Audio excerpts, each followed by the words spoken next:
was wired for that sequence. They tend to wire us for all the flying around the place kind of sequences. For Will, it's his moment of taking control of the environment.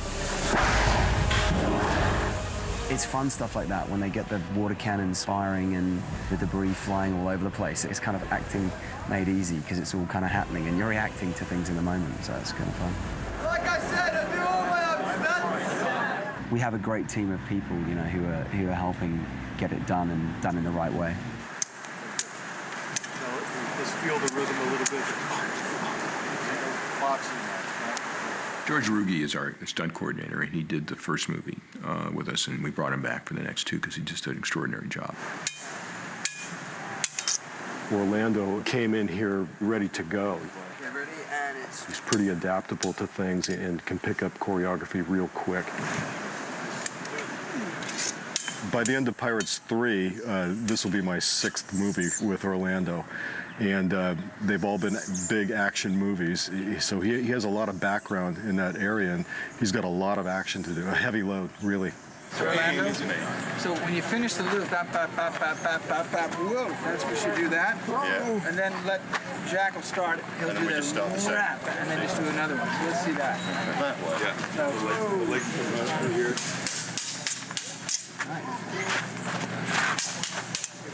Nearly. It's going to be good, though. That's great. We had extensive sword training, which I've actually gotten quite good at over the past few sword movies. The body has muscle memory in the same way that your brain does, so after a while, you kind of, the more you do it, the easier it becomes. Marika, you copy? Come over here. So have you got little holes through that? Is that where the gas is coming out? Yeah, how the top pieces up there? And it doesn't, okay, good. So,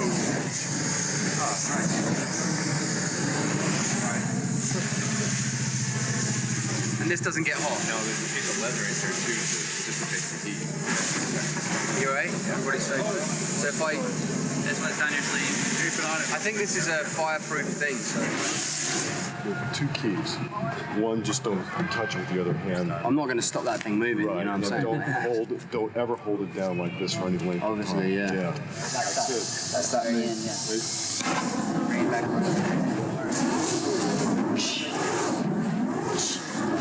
We won't have to slice him. We're going to have to keep it over here. Yeah, because also I've sliced him open, right? Yeah. It's just... and then you react. Right, I think you can kill it now. Smash doesn't have the stuff on it. No, but it starts there as if I've just smashed. Yeah.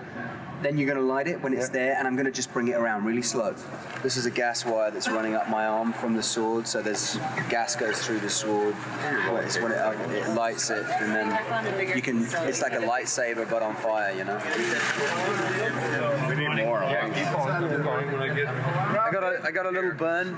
A little bit of gas just dripped off when we did the test, and Dan was just telling me that it's actually fire gel to protect your hand, but it actually is quite soothing as well. Has that gotten down far enough to his hand?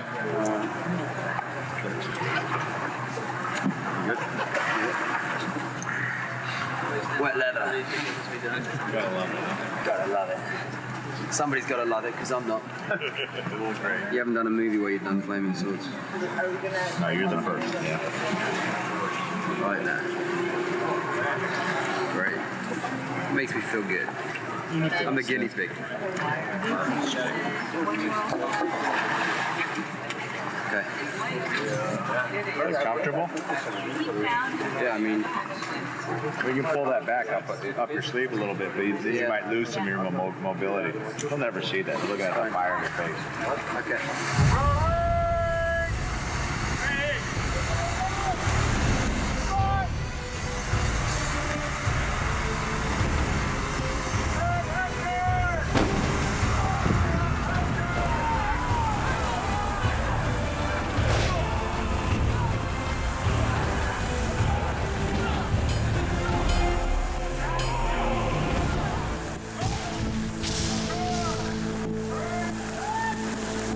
It's fun to be up there and feel like you're actually getting to do some of the stuff that is going to end up on film. I mean, I'll do as much of it as I'm allowed to do because I do enjoy it. It's like every boy's dream, you know, and I really feel like I am living a lot of those sort of boyhood dreams.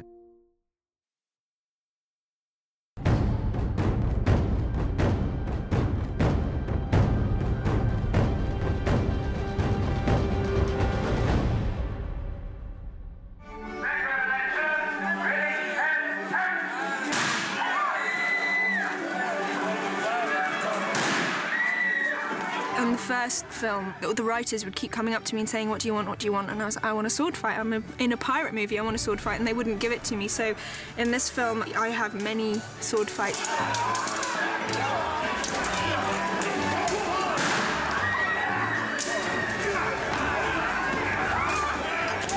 It's been great. I really enjoyed doing that kind of thing. We've got an amazing stunt team, really amazing, and my stunt double, Lisa Hoyle, is absolutely brilliant, and she's very patient and takes me through absolutely everything step by step. So pretty much by the time we come to shoot, I can actually do most of it myself.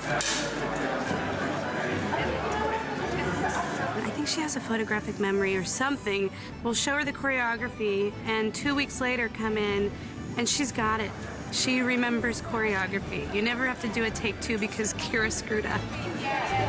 She is more physical in this film, and she's essentially playing a man part of the time. That's how it starts out. And, you know, her character has developed into really one of the action heroes of the movie. I'm a huge believer in if this is something that my character's got to do, then I want to at least know how to do it, you know. And if you're shooting an action film, then it's really boring if you don't actually do the action. There's a huge sense of achievement as well. You know, most of the time when we're shooting this, it's kind of really all I have to do is go in, they shout action, I go, and then they shout cut, and then it's about half an hour reset. You know, when you're doing the fight sequences, a lot of the time we're having a full run at it, so you really you can get into something, you can get into a flow, and that's fantastic. It's tough because we had to take Johnny and Orlando and Keira during pre-production. They had to work, 6, 7, 8 hours a day just on their coordinating their stunts with George, our stunt coordinator. Ready? And action. Working on their sword fighting, working on all the different gags that Keira wanted them to do. So you think they get in front of a camera and it's just natural. It isn't. It took an enormous amount of work to get to that expertise that George wanted them to be.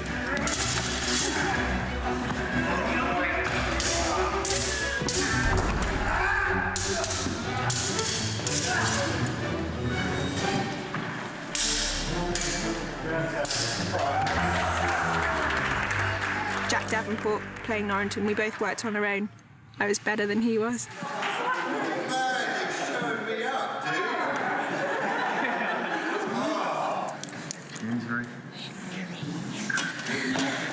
Another war one. I know. Join my collection. Elizabeth's portion of the three-way with Pintel and Righetti, they are exchanging swords as we're doing this running fight, and literally doing a hit on somebody, tossing it to Elizabeth. She does a hit, tosses it back. Everybody's always short one sword in this thing. So to add to everything else, we also had to get the guys trained and adept at running, fighting, catching a thing that's already in the air, timing that and not stopping. They did a great job. As I'm talking about, it's like, how did we do this? Yeah! The throwing and catching is really tough, and it's difficult because it's so hot. So you feel a lot more tired, a lot more quickly. So the real exciting part of the fight is the sword chucks.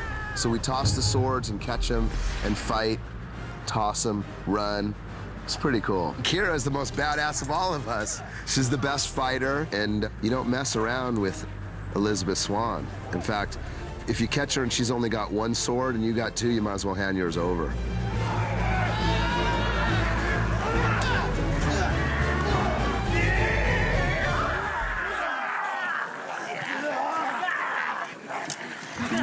I managed to kind of keep bashing myself. Nobody else has bashed me, but I managed to bash myself in the eye with pretty much everything on my costume and my sword. Ready and action! Keira, if she wasn't an actress, I would sign her up. We could give her a T-shirt and a hat and bring her on the crew, you know, if it ever fell apart for her, which it won't. it's nice to feel like you're part of a team, and what George and all his guys do is kind of invite you into the team, and that's just brilliant. And I'll be a stunt woman if it all falls apart. That would be cool.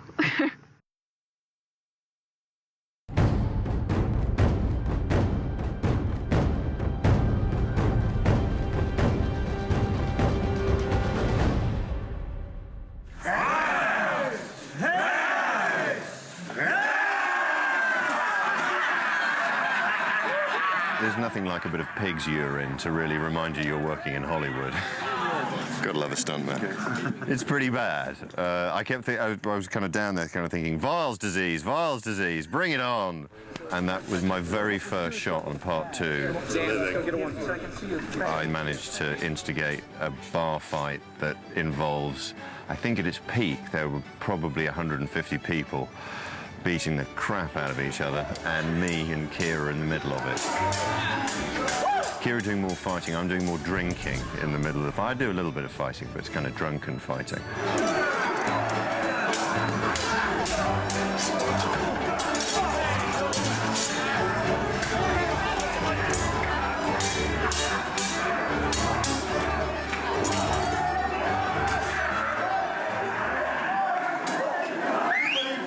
Staircase though with Gibbs. Jack is one of our favorites and really fun to work with. He worked very hard, and he had a real knack for coloring his character, for really bringing the character of Norrington to this. And Norrington's character probably changed more dramatically than any character in the previous film. My story. It's exactly the same as your story, only one chapter behind. I'm guessing that he saw that as a big responsibility. You know, we were very cognizant of the fact that he needed to bring this new character to the action portions of the scene. Who wants it? You form an orderly line, I'll have you all one by one. How embarrassing. There's stuntmen doing things I should be doing right behind my shoulder. Well, we'll talk about that in a second. Yeah, I'm sure we will. My better half, ladies and gentlemen, just behind my right shoulder. Actually, before your next thing, while you're holding the sword like an idiot. I do a lot of that. With me, Mark, here for a second. Here, prepare this really big, because he's taking that back, and then you're getting ready to jump and do another thrust. Right, and give it a which Brad you don't Pitt. really have to be exactly. That's right. Me and Brad. He's a hero. He's a hero. They're going to have action figures for him on this one. I know it. He's involved in every major fight, and thank goodness, because I get to help him do it. Jack has just arrived on location, and we're doing sort of a refresher walkthrough type of rehearsal just to get what we already know reacclimated in our heads. It's like anything else. It's the more you do it. It's like learning lines. It's about repetition and then finding the character within that mechanical rehearsal. That's what it's all about. Really good. Yeah. They learn a lot of the fight. Whether they actually end up doing it, or all of it, or some of it, or more than they thought, is a different story. But we teach them a good amount of it. We try to mold to as close to them as we can, and we try to get them to do what we're doing as much as possible. It's kind of like a marriage. You meet halfway. It's interesting is that the huge difference between what constitutes a paragraph on a page, and then you find yourself where you are to kind of fulfill this. This is the most physically demanding section of any job I've ever done. I mean, I'm not built for this. I'm built for like saying things and not bumping into furniture. That's kind of what I do. So hence the guy behind me. But I do a lot of my own stunts at home. Do you remember the bind that we did? Where in the sandbar. Where he comes in. No, this is here. Where it comes into this. Yeah. Then he brings it up to you. You catch it because you don't want to get sliced in the face. You bring it back to him, and then he grabs it. Now you both have two hands. You grab for the key that's dangling here. Oh my God. He rips away, and you almost fall off the side. I don't remember that. Obviously, what you have to do when you shoot these things is you have something that's a lot wider and generally will involve the stunt guys, because there's no way we're going to be able to do it better than them. I mean, these are world-class athletes, incredible performers who have been rehearsing this for months and months on end, and their job is to make us look better. I mean, and they do. So why wouldn't you want them to do it? Hi guys.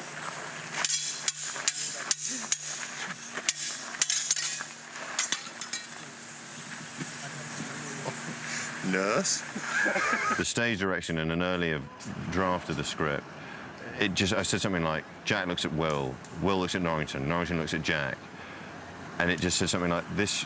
It's like the final scene of The Good, the Bad, and the Ugly, and then it just says, and so begins the biggest, most kick-ass sword fight in the history of films.